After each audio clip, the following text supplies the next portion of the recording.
ஒரு கண்ணில் அமுதமும் மறுக்கண்ணில் மதுரமும் சுமக்கின்ற அழகியலே.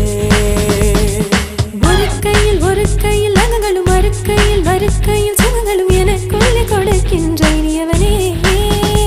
இதழ் பூவென்றால் அதில் தேன் எங்கே? இங்கு பூவேதான் தேன்